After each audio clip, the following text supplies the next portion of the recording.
हाँ तो बच्चों देखिए, आज हम लोग देखेंगे इसमें सबसे पहले हम लोग देखेंगे सब परिभाषा कि कौन सा परिभाषा, क्योंकि कोई भी मैथ बनाने से पहले आपको परिभाषा के बारे में जानकारी होना बहुत जरूरी है कि कौन क्या है। तो चलिए देखते हैं देर न करके। यहाँ पे लिखा हुआ है फर्स्ट में कुछ महत्वपूर्ण परिभाषाएं। सबसे पहले परिभाषा है अंक। अंक किसको कहा जाता है? अंक। तो अंक देखिए 0 1 2 3, 0 1 2 3। इसके बाद में देखा जाएगा 4 5 6 7 8 और 9। 0 1 2 3 4 5 6 7 8 9 को ही क्या कहा जाता है? अंक कहा जाता है। दुनिया का कोई भी जो संख्या बना है इन अंक से बनता है, इसी अंक से बनता है। 0 1 2 3 4 5 6 7 8 9 को ही क्या कहा जाता है? अंक कहा जाता है। समझ में आ जाएगा। इसके बाद में आता है प्राकृत संख्या। देखिए दो प्रकार का बहुत सारा संख्या हम लोग पढ़ेंगे इसमें। प्राकृत संख्या किसको कहा जाता है? इंग्लिश में कहा जाता है इसको नेचुरल नंबर। गिनती के संख्या को ही प्राकृत संख्या कहा जाता है। गिनती के संख्या को क्या कहा जाता है? प्राकृत संख्या कहा जाता है। और ये हमेशा कहां से शुरू होता है? एक से शुरू होता है। प्राकृत संख्या कहां से शुरू होता है? एक से शुरू होता है। याद हो जाएगा। गिनती की संख्या 1 2 3 4 5 6 7 8 9 10 11 12 जितना भी आप लिख दीजिए वो सब क्या है? प्राकृत संख्या है। पूछता है कि सबसे छोटी प्राकृत संख्या क्या है? नीचे लिख लेना है सबसे, जब लिखिएगा तब लिखिएगा, अभी मत लिखिएगा। सबसे छोटी प्राकृत संख्या। कोई पूछेगा कि सबसे छोटी प्राकृत संख्या क्या है? सबसे छोटी प्राकृत संख्या क्या है? तो सबसे जो छोटी प्राकृत संख्या होता है वो होता है एक। सबसे छोटी प्राकृत संख्या बराबर क्या होता है? एक होता है। सबसे छोटी जो प्राकृत संख्या होता है वो क्या होता है? एक होता है। गिनती के संख्या को ही क्या कहा जाता है? प्राकृत संख्या कहा जाता है। गिनती के संख्या को क्या कहा जाता है? प्राकृत संख्या कहा जाता है। याद हो जाएगा। अब देखिए अगला आता है पूर्ण संख्या। अगर गिनती के संख्या में शून्य को शामिल कर लिया जाए, गिनती के संख्या में शून्य को शामिल कर लिया जाए तो वो कौन सा संख्या बन जाता है? पूर्ण संख्या बन जाता है। गिनती के संख्या में यदि शून्य को शामिल कर लिया जाए तो उसी को कहा जाता है पूर्ण संख्या। याद हो जाएगा। गिनती के संख्या में यदि शून्य को शामिल कर लिया जाए तो उसी को क्या कहा जाता है? पूर्ण संख्या कहा जाता है। जैसे एग्जांपल 0 1 2, देखिए गिनती 1 2 3 है ना। गिनती कहां से शुरू होगा? 1 2 3 से। एकरे में शुरू में क्या लिख देंगे? 0। तो ये क्या बन जाएगा? पूर्ण संख्या बन जाएगा। क्या बन जाएगा? पूर्ण संख्या। गिनती की संख्या में शून्य को शामिल कर देंगे तो कौन सा संख्या बन जाएगा? वो पूर्ण संख्या बन जाएगा। याद हो जाएगा। अगला आता है पूर्णांक। पूर्णांक, हाँ एक चीज और पूछता है कि सबसे छोटी पूर्ण संख्या। सबसे छोटी, सबसे छोटी पूर्ण संख्या। सबसे छोटी पूर्ण संख्या क्या होता है? तो 0। सबसे जो छोटा पूर्ण संख्या है वो कौन है? 0 है। सबसे जो छोटा पूर्ण संख्या है वो क्या है? 0 है। और सबसे छोटी प्राकृत संख्या क्या होता है? 1 होता है। ऑब्जेक्टिव आएगा, समझ में आ जाएगा। अब देखिए अगला देखते हैं पूर्णांक संख्या। पूर्णांक संख्या क्या है? यदि गिनती के संख्या में शून्य और ऋणात्मक संख्या को भी शामिल कर लिया जाए। गिनती के संख्या में किसको शामिल कर लेंगे? 0 को और ऋणात्मक संख्या को। गिनती के संख्या में किसको शामिल कर लेंगे? 0 को। देखिए ये गिनती का संख्या, गिनती के संख्या में किसको शामिल कर लेंगे? 0 को। और ऋणात्मक संख्या को किसको शामिल कर लेंगे?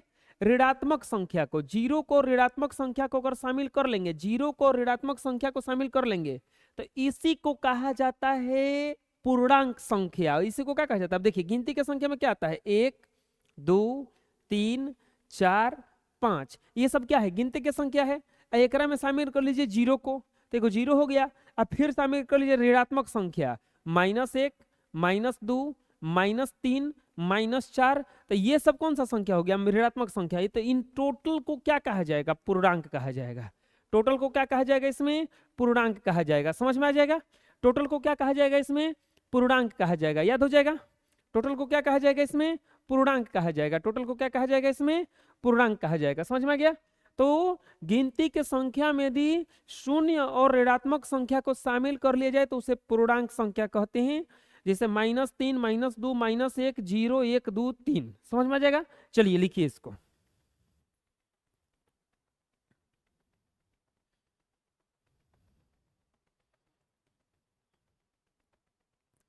अगला आता है सम संख्या। किसको कहा जाता है? देखिए, अगर भाग तरीका से देखा जाए तो दो प्रकार का संख्या मिलेगा, एक सम संख्या मिलता है और दूसरा मिलता है विषम संख्या। सम संख्या मिलता है और कौन सा संख्या मिलता है? विषम संख्या मिलता है। तो जिस संख्या में 2 से भाग देने पर पूरा पूरा कट जाता है, जिस संख्या में 2 से भाग देने पर पूरा पूरा कट जाता है, उसी को कहा जाता है सम संख्या। उसी को कौन सा संख्या कहा जाता है? सम संख्या कहा जाता है। 2 से पूरा पूरा कट जाता है, उसे कौन सा संख्या कहा जाता है? सम संख्या। जैसे देखिए 2, 4, 6, 8, 10, 12, 14, 16, 18, 20, एक एक छोड़ के लिखते जाइए, सम संख्या हो। वैसी संख्या जो 2 से कटती नहीं है, वैसी संख्या जो 2 से नहीं कट सकता है, 2 से भाग उसमें नहीं लगेगा, उसको कहा जाता है विषम संख्या। उसको क्या कहा जाता है? विषम संख्या कहा जाता है। जो 2 से कट जाता है वो सम संख्या, जो 2 से कट जाता है वो कौन सा संख्या है? सम संख्या है। और जो 2 से नहीं कटता है वो कौन सा संख्या कहलाएगा? विषम संख्या कहलाएगा। जो 2 से नहीं कटता है वो कौन सा संख्या कहलाएगा? विषम संख्या। जैसे देखिए एक एक छोड़ छोड़ के आता है सम संख्या, विषम संख्या। जैसे 1, 2, 3, 4, 5, 6, 7, 8, 9, 10, 11, 12। अब कोई पूछेगा इसमें सम संख्या बताइए और विषम संख्या बताइए, सम संख्या बताइए और विषम संख्या बताइए। तो देखिए 1 2 से कटेगा नहीं, तो ये विषम संख्या हुआ। कौन सा संख्या हुआ? ये विषम संख्या हुआ। लेकिन 2 कटता है ना, तो ये कौन सा संख्या है? सम संख्या। फिर ये कौन सा संख्या है? विषम संख्या। तो फिर ये कौन सा संख्या है? सम संख्या। फिर ये कौन सा है? विषम संख्या। तो फिर ये कौन सा है? सम संख्या। एक एक के अंतराल पे आता है, एक एक छोड़ छोड़ करके आता है। ये जो सम विषम संख्या होता है बिल्कुल एक एक के अंतराल पे आता है। तो जो 2 से पूरा पूरा कट जाए उसे सम संख्या, जो 2 से पूरा पूरा नहीं कटे उसे क्या कहा जाएगा? विषम संख्या कहा जाता है। चलिए लिख लीजिए।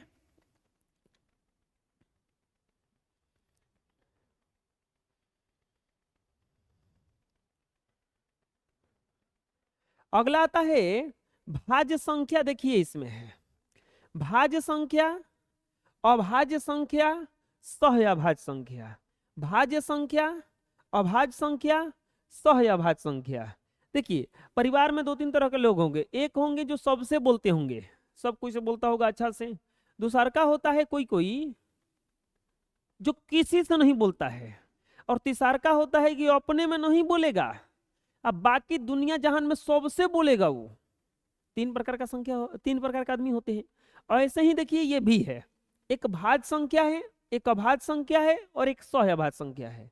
भाज्य संख्या किसको कहा जाता है?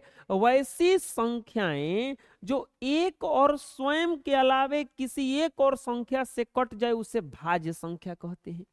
एक से भी कटेगा, स्वयं से भी कटेगा, और कोई दुनिया का एक और संख्या से कट जाए, दुनिया का कोई एक और संख्या से कट जाए, तो उसी को कौन सा संख्या कहा जाएगा? भाज्य संख्या कहा जाता है। अभाज्य संख्या देखिए किसको कहा जाएगा? वैसी संख्या जो एक और स्वयं के अलावा किसी से नहीं कटता है। वैसा संख्या जो एक और स्वयं के अलावा किसी से नहीं कटता है। जब किसी से नहीं कटेगा, जब किसी से नहीं कटेगा तो अभाज्य संख्या। और जब एक या स्वयं के अलावा कोनो एक और संख्या से कट गया तो उसको कहा जाता है भाज्य संख्या। उसको क्या कहा जाता है? भाज्य संख्या कहा जाता है। जैसे 4, अब 4 को देखिए चेक करेंगे, तो 4 को चेक करेंगे तो 4 देखिए 1 से कट जाएगा, 1 चौका 4 कट गया ना, पूरा पूरा पूरा पूरा कटना चाहिए।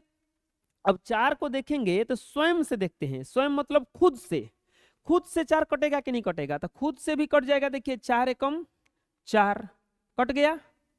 अब देखते हैं कि ये किसी एक और संख्या से दुनिया में कट रहा है का? तो देखिए 4 दुओं से कट जाता है, 4 जो है दुओं से कट जाता है, तो दूनी के 4 कट गया। क्या बोले हम? कि वैसा संख्या जो 1 से कट जाए, स्वयं से कट जाए, स्वयं से मतलब खुद से, और कोनो एक और संख्या से कट जाए, कौनो एक और संख्या से कट जाए तो उसी को क्या कहा जाता है? भाज्य संख्या। उसी को क्या कहा जाता है? भाज्य संख्या कहा जाता है। समझ में आ जाएगा? एक और स्वयं का लड़वा कोई और संख्या से कट जाएगा तो उसको कौन सा संख्या कहते हैं? भाज्य संख्या कहते हैं। और वैसा संख्या जो एक और स्वयं के अलावा किसी संख्या से न कटे, किसी से भी नहीं कटे, बस एक से कटे और स्वयं से कटे, उसको कहा जाता है अभाज्य संख्या। उसको कौन सा संख्या कहा जाता है? अभाज्य संख्या। जैसे देखिए, इसमें यहाँ पे एग्जाम्पल में दिया हुआ 3, 5, 13, 37, 47। तो देखिए 3 को देखिए तो कटा करके, तो 3 को अगर कटाइएगा तो 3 1 से कट जाएगा। 1 से देखिए दुनिया का कौन संख्या कट जाता है? 1 से दुनिया का कौन संख्या कट जाएगा? 3 एकम 3, सॉरी ये 3 बार में कट जाएगा, खत्म। अब 3 को 3 से यानी कि स्वयं से कटाइए तो 3 भागा 3 एक बार में कटेगा, कट गया एक। अब ये 3 किसी से नहीं कटेगा, ही जितना लिखे हैं वो किसी से नहीं कटेगा। ये कटेगा किससे? एक से कटेगा, नहीं तो स्वयं से कटेगा। वैसा संख्या जो एक और स्वयं के अलावा किसी से नहीं कटता है उसे अभाज्य संख्या कहते हैं। उसे कौन सा संख्या कहते हैं? अभाज्य संख्या कहते हैं। अब आता है देखिए सहअभाज्य। सहअभाज्य किसको कहा जाएगा? वह संख्या जो दूसरों से कटेगा लेकिन उनके बीच में कोई उभयनिष्ठ गुणनखंड ना हो। वो खुद स्वयं में नहीं कटेगा, किसी से खुद में नहीं कटेगा। जैसे 10 और 9, क्या 10 में और 9 में कुछ भी फैक्टर है का? कुछ भी ऐसा चीज है जो दोनों में शामिल है? देखिए अब बोलेंगे कि कैसे जानेंगे कि दोनों में शामिल है कि नहीं है? 10 का फैक्टर कीजिए, 2 पंचे 10, 5 से कटेगा एक बार में, तो 10 बराबर कौन सी आएगा? 2 गुना 5 गुना 1। और ऐसे ही अगर ये 9 का करते हैं तो 9 का कीजिएगा, 9 का कीजिएगा तो टूटेगा 3 गुना 3 गुना 1। देखिए तो कोई भी इन लोगों में उभयनिष्ठ गुणनखंड नहीं है। एक को छोड़ करके कुछ भी नहीं मिला, तो इसी संख्या को कहा जाता है सहअभाज्य संख्या। मतलब क्या हुआ समझिए फिर से, अपने में नहीं कटेगा कुछ, अपने में कुछ इन लोगों का, जैसे कि 30 और 23 कोनो ऐसा पहाड़ा नहीं है जो दोनों के पहाड़ा में आता हो। 15 और 22 कोनो ऐसा पहाड़ा नहीं है जिसमें उसके पहाड़ा में दोनों आ जाए। 100 और 87 और भी हो सकता है, जैसे कि 12, 49 कोनो के पहाड़ा में ही नहीं आए। इसके बाद में और भी हो सकता है 125 और 256, और भी हो सकता है 25,64। मतलब क्या है कि इन दोनों में कोई और कॉमन चीज न हो, उसी को कहा जाता है सहअभाज्य संख्या। मतलब ये अपने में तनको नहीं कटे, उसी को क्या कहा जाएगा? सहअभाज्य संख्या कहा जाता है। तो चलिए इसको भी लिख लीजिएगा एग्जाम्पल में, इसको भी चलिए उतार लीजिए सब।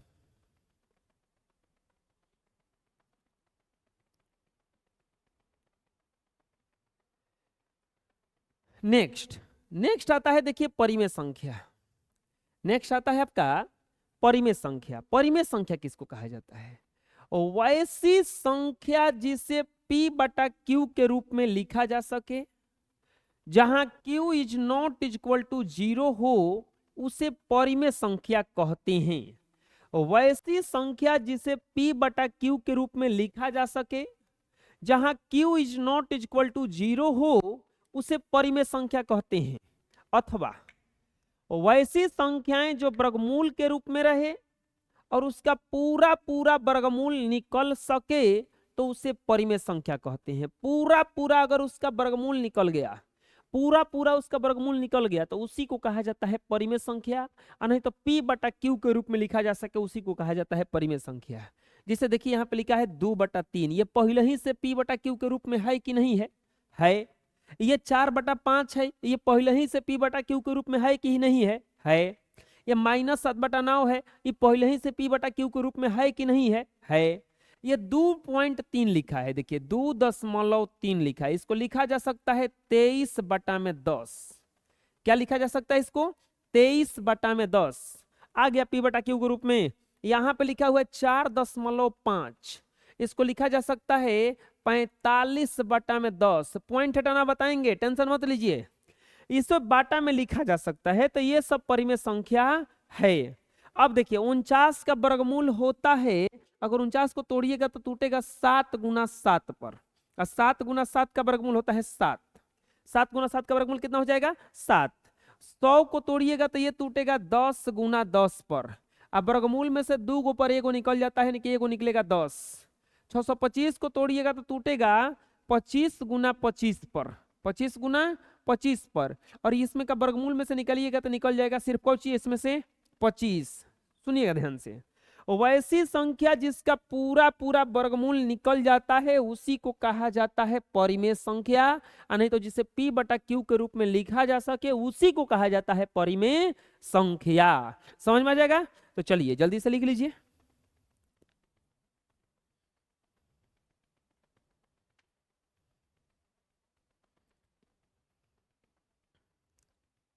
नेक्स्ट क्वेश्चन आता है अपरिमेय संख्या। अभी हम लोग तुरंत सीखे हैं परिमेय संख्या। अब परिमेय संख्या के ठीक बगल में कौन है? अपरिमेय संख्या। परिमेय संख्या के ठीक बगल में कौन है? अपरिमेय संख्या ना, है ना? अरे है ना अपरिमेय संख्या। देखिए अपरिमेय संख्या किसको कहा जाएगा? वैसी, अभी तुरंत परिमेय संख्या किसको कह रहे थे हम लोग? वैसी संख्या जिसे P बटा Q के रूप में न लिखा जा सके, वैसी संख्या जिसे P बटा Q के रूप में लिखा जा सकता है उसको कहा जाता है परिमेय संख्या। जिसे P बटा Q के रूप में लिखा जा सके उसको क्या कहा जाता है? परिमेय संख्या। और परिमेय संख्या किसको कहा जाएगा? वैसी संख्या जिसे P बटा Q के रूप में न ही लिखा जा सके, वैसी संख्या जिसे P बटा Q के रूप में न ही लिखा जा सके उसी को कहा जाता है अपरिमेय संख्या। और नहीं तो वैसी संख्या जिसका पूरा पूरा वर्गमूल न निकल सके, वैसी संख्या जिसका पूरा पूरा वर्गमूल न निकल सके उसी को कहा जाता है अपरिमेय संख्या। उसी को क्या कहा जाता है? अपरिमेय संख्या। देखिए वैसी संख्या जिसे P बटा Q के रूप में न लिखा जा सके उसे अपरिमेय संख्या कहते हैं, और नहीं तो वैसी संख्याएं जो वर्गमूल के रूप में रहे और उससे पूरा पूरा वर्गमूल उसका न निकल सके उसे अपरिमेय संख्या कहते हैं। जैसे 19 का वर्गमूल नहीं निकलता है, √19 का वर्गमूल नहीं निकलता है। √13 का वर्गमूल भी नहीं निकलता है, 13 का वर्गमूल भी जो होता है वो नहीं निकलता है, तो उसी को क्या कहा जाता है? अपरिमेय संख्या। क्या कहा जाता है इसको? अपरिमेय संख्या। याद हो जाएगा। इसके बाद आता है देखिए वास्तविक संख्या। इसके बाद क्या आता है? वास्तविक संख्या। वास्तविक संख्या कोई दूसरा संख्या नहीं है। जैसे कि अभी हम लोग पढ़े परिमेय संख्या, कुछ समय पहले पढ़े हैं हम लोग परिमेय संख्या, परिमेय संख्या। इसके ठीक बाद तुरंत पढ़े हैं अपरिमेय संख्या। अपरिमेय संख्या, मान लीजिए बाजार में गए, अब बाजार में जा करके आलू खरीदे, तो आलू खरीद के लाते हैं तो खाली कहते हैं कि आलू लाए हैं, लेकिन आलू के साथ अगर प्याज, भंटा, मूली सब ला देते हैं तो कहते हैं कि सब्जी लाए हैं। क्या कहा जाता है? सब्जी लाए हैं। उसी तरह से अगर खाली परिमेय संख्या लिखेंगे तो परिमेय संख्या कहलाएगा, और परिमेय संख्या लिखेंगे तो परिमेय संख्या कहलाएगा। दोनों को अगर एक के झोली में डाल देंगे, दोनों को अगर हम एक ही झोली में डाल देंगे तो ये कहलाएगा वास्तविक संख्या। कौन सा संख्या कहलाएगा? ये वास्तविक संख्या कहलाएगा। परिमेय संख्या को और परिमेय संख्या को अगर सम्मिलित रूप से बोलेंगे, सम्मिलित रूप से बोलेंगे तो उसी को क्या कहा जाता है? वास्तविक संख्या। परिमेय संख्या और अपरिमेय संख्या को जब हम सम्मिलित रूप से बोलेंगे तो उसी को क्या कहा जाता है? वास्तविक संख्या। क्या कहा जाता है उसको? वास्तविक संख्या। समझ में आ जाएगा? तो चलिए जल्दी से लिखिए इसको।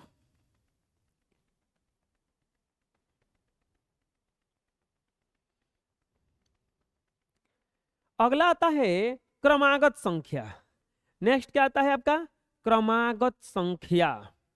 देखिए क्रमागत संख्या किसको कहा जाता है? क्रम से आने वाली संख्याओं को क्रमागत संख्या कहा जाता है। क्रम से आने वाली संख्याओं को क्या कहा जाता है? क्रमागत संख्या कहा जाता है। जैसे कि क्रम से आने का मतलब क्या हुआ? एकदम एक अंतराल पे आएगा, एक ही जैसे अंतराल पे आएगा, उसी को क्या कहा जाता है? क्रमागत संख्या। जैसे देखिए यहाँ पे लिखा हुआ है 1 2 3 4 5 6 7 8, बिल्कुल एक एक के अंतर पे आया है ना, सब सब एक एक के अंतर पे आया है। यहाँ पे देखिएगा तो 2 4 6 8 10 12, ये कितना कितना के अंतर पे आया है, 2 2 के अंतर पे आया है, तो इसको क्रमागत संख्या कहा जाएगा। 6 12 18 24, तो देखिए 6 6 का सब अंतर पे आया है, सबन में 6 जोड़ते हुए जाएंगे तो जैसे आगे देखेंगे अगर हम, जैसे 3 5 7 9 11 13 15 17 डॉट डॉट, देखिए सब क्रम से आया है ना, दो दो जोड़ते हुए, दो दो को जोड़ते हुए, दो दो को जोड़ते हुए। ऐसे ही देखा जाएगा अगर, तब 5 10 15 20 25 30 35 डॉट डॉट डॉट, तो देखिए ये सब भी लगातार आया है ना, तो इसको क्रमागत संख्या कहा जाएगा। लेकिन अगर ऐसे लिख देंगे हम 1 2 3 5 6 7 8, क्या यह क्रमागत संख्या है? नहीं है, क्योंकि सब सही था, हेजा देखिए गड़बड़ा गया है। यहाँ पे 4 अगर रहता तब ये क्रमागत संख्या होता, लेकिन 4 के जगह पे 5 लिख दिया है, तो हेजा अंतराल एक एक का है, लेकिन हेजा अंतराल कितने का हो जा रहा है? 2 का, तो इसीलिए क्रमागत संख्या नहीं है। समझ में आ जाएगा क्रमागत संख्या किसको कहा जाएगा? क्रम से आने वाली संख्याओं को क्रमागत संख्या कहा जाता है। क्रम से जो संख्या आता है उसी को क्या कहा जाता है? क्रमागत संख्या। समझ में आ जाएगा? तो चलिए जल्दी से लिख लीजिए इसको। नहीं नहीं नहीं, अब रुकिए। अब आता है आरोही क्रम। अगला कौन सा आता है? आरोही क्रम। संख्याओं को छोटा से बड़ा क्रम में लिखने की प्रक्रिया को आरोही क्रम कहा जाता है। संख्याओं को छोटा से बड़ा में लिखने की प्रक्रिया को क्या कहा जाता है? आरोही क्रम।